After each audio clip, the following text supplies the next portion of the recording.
Thank you very much. Oh my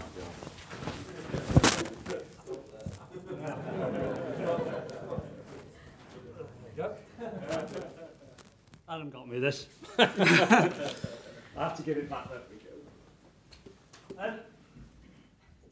I'd like to say a few words, obviously, for obvious reasons. In particular, I'd like to save you all from being knocked over by Will as he rushes to ask us loads of questions which we've just answered.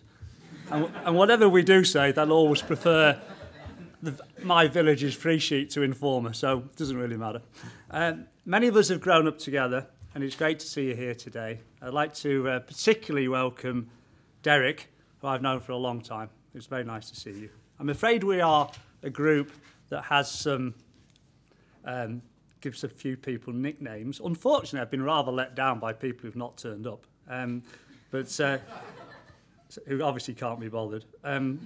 So Simon Davis is, who I've known a long time, we call him the Bridger. Nick, the windsurfer. You do understand some of these, don't you?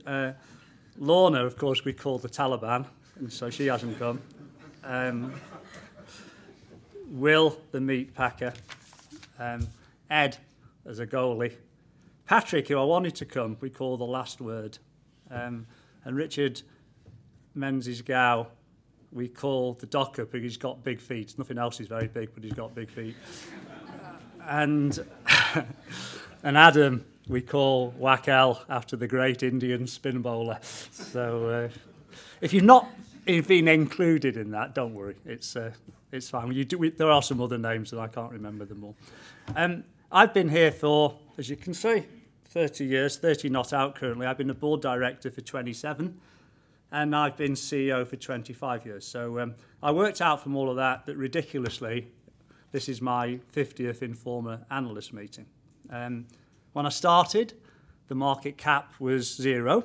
So if it's about 3 billion today, up or down, depending on how Richard's done this morning, we've had an interesting time. We've done 2, I think, successful on-market share-for-share mergers. So when you claim we've been deal junkies and look for the puncture marks in my arm, just remember all of our history, not just the bits that you want to.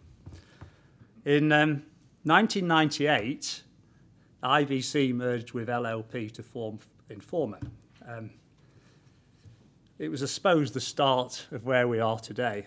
And the background to it was that David Gertz and I met, we got on well, we thought it would be a good idea. It was all about when the internet was starting and digitisation, and we thought we ought to huddle together to get out of the cold. And we did a deal, as you do occasionally.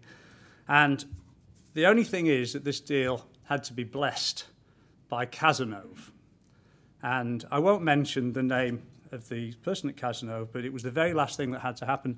And on I think it was a Friday morning at 8 o'clock, having been out all night drinking the night before, David and I turned up at Cazenove and we touched our forelocks as we went in and all the people bowed and all of that sort of stuff. And we were shown to this magnificent room with pictures of all the Cazenoves going back 4,000 or 5,000 years. And, and the man, who shall remain nameless, walked in and he sat down. Oh, and David had said, whatever you do, don't swear. So we sat opposite one another and this guy sat at the head of the table. He said, we are Cazenove. We look after the aunts and the uncles' fortunes, the children's fortunes. We look after the royal family. I think this is going to happen in the energy market. We're very happy about the world. And he went on for about 5 minutes and I was like, trying to say something. And then he said, I like everything I see in you. Well, I said a word. He said, I'm going to go back to my colleagues and recommend this transaction. So don't worry about that process. It also absolutely shows what great judgment that guy had. And, and since that date, the TSR of Informa has been 335% compared with 96% for the FTSE. So not bad. Good judgment.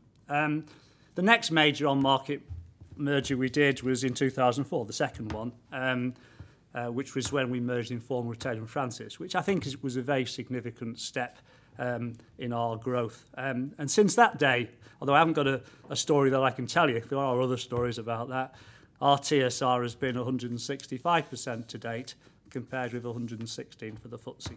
So not too shabby, not too shabby. I think that life is full of myths, legends, some of which seem to perpetuate and occasionally become reality, especially if it suits an argument. So this is my last chance of doing this, so watch my lips, please. We wouldn't have ever broken a banking covenant. I was wholly in favour of both private equity bids. Do you think I'm stupid? Why the hell would I have gone against either of those private equity bids? So I was not the barrier. Adam isn't a miserable bastard. He's a really miserable bastard. Oh, and lastly, myth or legend, sell non-core assets at any price and you will get a re-rating. Well, we're waiting, okay? We'll see what happens. Some of you know. Perhaps another interesting story. You know, you can tell these as long as you don't tell the names. We went up to Edinburgh the first time we ever wanted to raise some money to buy something, probably in the 90s. And we went with Williams de Bro, and we were briefed the night before in a cafe or a restaurant, and we had a drink or two, went back to wherever we were staying, for Balmoral maybe, and there was a party on, so us Informa likes, IBCIs, went to bed. I left the Williams de Bro guys to party, and when we got up in the morning at 8:30, the designated time, one of them wasn't there. So I rang his room, and after a little while he answered, so it was a he, and he said, I said, oh, Joe, it's Pete Rigby from IBC. Who? I said, no, we're with you on a trip. Oh, Christ. What time's the meeting? It was 9 o'clock. It was with Edinburgh fund managers. So he said, I'll be down in a minute. So he came down about 15 minutes later. So I put the meeting back a little bit. So we got in, and this was like the first time we'd ever done this. We thought, oh, Christ, what's going to go? So we got in the taxi, and we were driving along. This guy was sitting it was like a London taxi, sitting in the jump seat saying, I'm the king of the swingers, the jungle VIP. And I thought, oh, what's going to happen? So we go into the EFM, first meeting, first time we were going to try to raise this money. And the guy said, I'm here with... And that's it. He'd forgotten who we were, why we were there, the whole shooting match. So anyway, they invested, so it was fine. So it was a good thing. I do have a book in me, and as long as Louise will help me do it, we could tell some good stories. In terms of regrets, none, really. I don't work on that way. I wish Mum and Dad could have seen where we got to today. I wish we'd made the FTSE. We were very close at times, and maybe we still can. On occasion, I wish I'd stuck to my instincts and my experience. Advisors can be very persuasive, though, at times, as can shareholders. But I can tell you that even a stopped clock is right twice a day. We did make a mistake with Springer, but, you know, life goes on. I've had a great career at Informa. I don't know what I'll do next, but I've been part of a really good team, and I know we've always done the best for all of our stakeholders. It's been an honour, actually, to work with such a talented internal team. And also to prove that a working-class grammar school boy with flat vowels and flat feet as well can still make it in life. I've also enjoyed working with all of you. Thanks for your support. I'd like to thank my wife, because I always forget that, Claire, my other wife, Louise, my lover, Adam, and my kids, Nick, Elizabeth, and Victoria, and now Olive, my new granddaughter, which is, so I am old. I'd also had some great CFOs.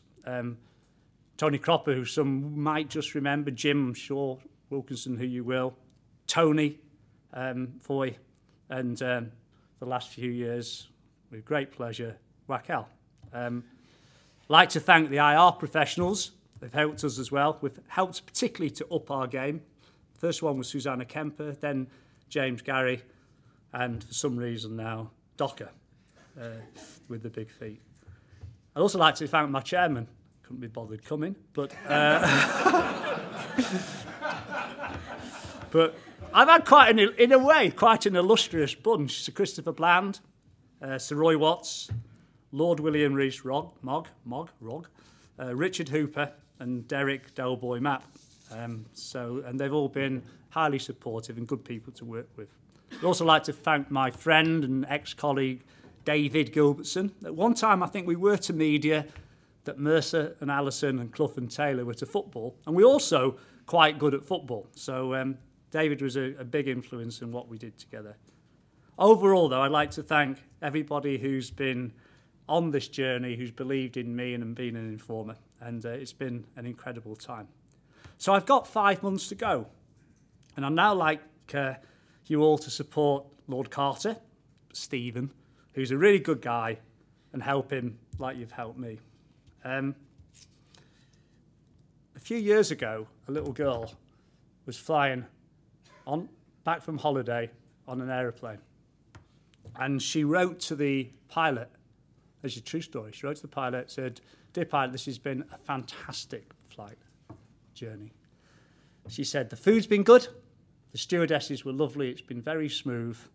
I like the films, now don't fuck up the landing." I think it's a good story to remember. Lastly, I do have lots of tentacles still, so when I've gone, don't slag me off because I'll fucking well find out, right?